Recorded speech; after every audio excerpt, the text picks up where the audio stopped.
Y este es el último concurso que hemos ganado, que está en España, y estamos desarrollándolo ahora en este momento, ¿no? Entonces, esta es una ciudad que se llama Elche y está en el Mediterráneo, cerca de Alicante. Y lo que tiene esta ciudad es, bueno, es una ciudad secundaria, ¿no? No es ni Madrid ni Barcelona, es del tipo Zaragoza. Y lo que tiene es un palmeral, que es el más grande de Europa, y es Patrimonio de la Humanidad por UNESCO. Y lo que tiene el palmeral es que no es solamente un conjunto de palmeras, sino que corresponde a un sistema muy inteligente de cultivo que lo trajeron los musulmanes cuando colonizaron la península ibérica para el siglo IX del X, y que por eso mismo tiene el valor de ser patrimonio de la humanidad. Digamos que se basa en lo que es un oasis, ¿no? Y es el intentar traer cultivos a una zona totalmente desértica. Entonces, esto sigue una trama, las palmeras se ponen en líneas, creando unas zonas de huertos que tiene, digamos, una zona de sombra y una temperatura ya adecuada para cultivar. Y la palmera, al no necesitar agua, puede crecer sin, digamos, coste extra, y produce dátiles que también eran para el comercio pues un plus, ¿no? Y entonces en estos bancales que te quedan ya podían cultivar pues alcachofas o granados o lo que quisieran, ¿no? Entonces el palmeral ocupa una gran parte de la ciudad. Y claro, hoy en día ya no se cultiva, entonces están un poco, pues bueno, los transforman en parques, pero digamos que hay que buscarles una función, ¿no? Porque si no, digamos, se van a degradar, ya que no tienen ningún uso ni digamos, programa dentro de la ciudad. Entonces, bueno, pero es lo más turístico que tiene esta ciudad, ¿no? Y el alcalde, como todos los alcaldes, quiere aparecer en el mapa con su ciudad, y se realizó un concurso para hacer un elemento emblemático, ¿no? Para poder mirar este palmeral. Entonces era el concurso del mirador del palmeral. Entonces lo que se pedía era un arma de doble filo, porque pedían un elemento emblemático para poder contemplar el palmeral de Elche. Entonces hubo dos fases en el concurso, porque el alcalde quería directamente llamar a Calatrava o llamar a Foster, y le dijeron que, hombre, podía ser algo un poco más democrático y hacer un concurso abierto para que todo el mundo participara, ¿no? Entonces el que no estaba muy convencido hizo un concurso en dos fases. La primera fase era abierta, entonces todos pudimos participar, y la segunda, él llamó a MVRDV, a Sejima, a Ábalos y a La Peña Torres, ¿no? De España, ya como arquitectos famosos. También estaba Foster invitado, pero al final Foster no participó en el concurso. Entonces, digamos que así daba la opción a todo el mundo, pero él les aseguraba que también los arquitectos de renombre iban a participar, con lo que todo el mundo se esperaba que fuera uno de ellos quien iba a ganar el concurso, ¿no? Pero bueno, nosotros nos pareció un programa muy interesante e intentamos participar. Entonces vimos que por un lado el elemento emblemático respondía a Guggenheim, ¿no? Entonces era otra vez la misma historia, el alcalde quiere tener un icono en la ciudad y pide una cosa así, ¿no? Sin embargo, lo que ellos necesitaban realmente era algo más así. Decía, además, el programa que daban era un programa muy muy pequeño, era un restaurante y poco más, donde no había realmente materia, no había masa crítica para hacer nada realmente emblemático, ¿no? Entonces, y luego aparte daban un presupuesto reducidísimo de 10 millones de euros para no solo hacer el elemento emblemático, sino también reurbanizar toda la zona de los alrededores. Entonces, simplemente analizándolo rápido, veíamos que todos los elementos emblemáticos son más caros, ¿no? Es decir, con el presupuesto que nos daban para hacer este mirador, no podíamos hacer ni el 8% del Guggenheim. Bueno, Calatrava ya era impensable, el puente de Záhari de Zaragoza, de la Expo, tampoco. Es decir, no podíamos tener una arquitectura icónica a la manera que ellos nos estaban pidiendo. Porque, por un lado, querían, digamos, ese sería el edificio perfecto, ¿no? Lo que cumplía la forma y lo que cumplía la función. Entonces, volvíamos al, otra vez, dilema arquitectónico de siempre, ¿no? ¿Qué hacemos, forma o función? Es decir, nos gastamos el dinero en un elemento emblemático que a su vez también podía poner en riesgo realmente el palmeral, porque iba a coger él toda la atención y no al palmeral, o nos íbamos a un elemento pragmático, funcional, que por un lado cumplía perfectamente el programa requerido, pero no iba a ser emblemático, no iba a poder poner a Elche dentro del mapa, ¿no? Y se nos ocurrió que una noria tal cual, cumplía a la perfección los dos, de forma y de función. No fue la primera idea que tuvimos, estuvimos haciendo muchísimo discusión, teníamos ideas mucho más arquitectónicas y de repente la noria aparece, ¿no? Y, hombre, al principio la reacción fue de partirnos de la risa, ¿no? Y empezar a imaginar que si esto se iba a hacer y qué barbaridad, pero luego, o sea, a los 2 minutos de gastar bromas y de estar casi tirados en el suelo riéndonos, nos dimos cuenta de que era la solución y de que cualquier otra cosa que sometíamos a comparación salía perdiendo. Entonces tuvimos totalmente que sucumbir y, digamos, la noria nos eligió a nosotros. Nosotros no íbamos buscando una noria, ¿no? Entonces empezamos a intentar ponernos en situación, es decir, tenemos un concurso, tenemos que producir unos paneles y tenemos que convencer a un jurado de que una noria, un elemento que ya existía y que todo el mundo conoce, es lo que ellos necesitan realmente. Y tenemos que mostrarles que no es una broma y que es de verdad, ¿no? Entonces empezamos a decir, bueno, pues frente a una situación estática, es decir, tú te subes en un ascensor cerrado, llegas a una plataforma, miras y te vas. La noria, por ejemplo, ofrecía una experiencia, ya no era un subir y bajar, sino una experiencia dinámica, ¿no? Entonces, digamos, ya teníamos un punto. Luego intentábamos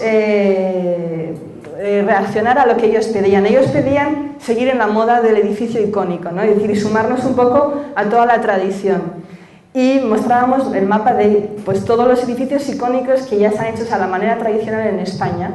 Y decíamos que posiblemente fuera mucho más interesante el repensar un icono clásico más que inventar o digamos, subirnos otra vez a la moda del edificio superestrella. Por otro lado, hablábamos de que un edificio así te capta toda la atención cuando queremos que el edificio sirva para poner en valor otra cosa, que es el Palmeral de Elche y no el edificio en sí, ¿no? Y por eso mismo la noria, aunque tenga una presencia tan grande, al fin y al cabo la materia es solamente un 6%, ¿no? Lo que, o sea, te habla de transparencia, ya no de egocentrismo. Por otro lado, también hablábamos de que esto, al fin y al cabo, es un elemento estático, es una forma, es un gesto congelado, y nosotros hablábamos de algo mucho más dinámico, que rozaba más lo urbano que lo arquitectónico. Y bueno, y luego ya seguimos, estábamos como muy convincentes y empezamos a hablar de que, bueno, el edificio icónico te ofrece pues una visita, ¿no? Donde tú lo ves, te impresiona, pero digamos que ya se acabó todo, ¿no? Es como el efecto top model, son cuando más guapas cuando las ves la primera vez, pero luego ya empiezas a buscarles defectos, ¿no? Mientras que la noria era más como la chica guapa que cada vez que la ves te empieza a gustar más y empiezas a descubrir cosas en ella, ¿no? Que no viste al principio. También hablábamos de que un edificio icónico tenía como unas edades de comprensión que más o menos iban así, mientras que la noria podía ser para todo el mundo, ¿no? Desde los niños hasta las personas mayores. Esto era más para arquitectos y esto es más para todos. El edificio icónico, al fin y al cabo, es más para los turistas y no para la gente de la ciudad, mientras que la noria iba a ofrecer también una experiencia para la gente de Elche, ¿no? Etcétera, etcétera, etcétera, y luego al final lo que nos convenció lo que más es que en un momento de crisis y de riesgo como es ahora, el que Elche promoviera un proyecto ya era de admirar, ¿no? En un momento donde era todo muy incierto y nosotros queríamos minimizarles ese riesgo diciendo que si no salía bien siempre se podía desmontar y vender y digamos que el compromiso o lo que perdieras no era tan grande, ¿no? Y pusimos ejemplos de otras norias, como fue la primera noria que se hizo en Chicago en el 1893. Se hizo también para una exposición universal y luego se desmontó y se movió a otra ciudad. Y luego dicen que incluso la estructura se usó para hacer un puente. Y luego, por ejemplo, en norias más modernas, ¿no? Como la de Santa Mónica, ya no necesitaban necesitaban una más grande. Entonces decidieron desmontar y vender en eBay la que tenían y la compró, ya no me acuerdo, pero se vendió, ¿no? Y ellos pudieron hacerse una noria más grande. Luego también hablábamos de que los edificios icónicos siempre tienen una geometría como muy autorreferencial, que no se relaciona con la ciudad, ¿no? Y hablábamos de Elche, esta es la Dama de Elche, que es como la escultura más importante de la ciudad, que es del tiempo de los íberos, y se encontró un señor cavando en la tierra, ¿no? Pero, digamos, cuando tú dices Elche en España, lo primero que te viene a la cabeza es esta señora, ¿no? Y eso ya casi no nos atrevíamos ni a mostrarlo, porque nos parecía totalmente de cachondeo, pero vimos que esta chica tenía como 2 norias en la cabeza, ¿no? Y al final dijimos, bueno, va, hacemos una noria y seguimos con todas las consecuencias. Y entonces empezamos también a decir, pues fíjate que la geometría ya está en la ciudad desde siempre y forma parte de la historia. Y luego también pues, las palmeras vistas desde arriba tienen como una geometría también radial, ¿no? Y bueno, y la geometría árabe de los musulmanes, lo que son las decoraciones también. Y bueno, y luego pues todo este sistema de palmeral venía alimentado por unos molinos de agua, ¿no? Es decir, era ya una geometría totalmente de la ciudad. Y luego ya poniéndolo como muy sencillo, ¿no? El palmeral era un sistema totalmente sostenible, era como una ciudad, una green city de hoy, porque era un balance total entre lo social, lo económico y lo ecológico, ¿no? Y hoy en día, digamos, ya no tiene ese valor económico porque no se usa para cultivar, pero queríamos devolverle su papel en la ciudad, ¿no? Y al, digamos, volver a traer una noria, el sistema otra vez volvía a entrar en equilibrio, ¿no? Porque aunque ya no ibas a producir agricultura, iba a traer turismo y seguía siendo ese motor de la ciudad. Luego también hablábamos de cómo se podía coger la inversión inicial simplemente con unos 2 o 3 años con la venta de tickets. Y luego ya dijimos que, porque era verdad, a mí ya me daba igual el diseño que tuviera la noria. Nosotros queríamos en una noria como programa, ya no como diseño. Entonces les propusimos diferentes modelos, ¿no? Este era un modelo que se basaba en estas joyas de la Dama de Elche y lo materializaba como en el canto, ¿no? Mientras que luego hicimos otras, pues bueno, esto ya era un ejercicio totalmente de diseño y al final la que cogimos, porque era como más la que no sabíamos si iba a funcionar, era uno que hacía una abstracción un poco del palmeral visto desde arriba, ¿no?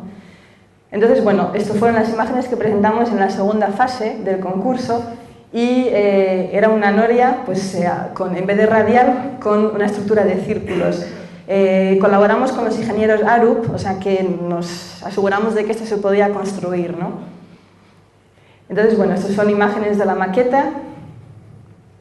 Y lo que era también muy bonito es la vinculación que teníamos con los alrededores, ¿no? Nosotros proponíamos un espacio público delante del mirador para todo tipo de acciones urbanas, a nivel de ciudad, ¿no?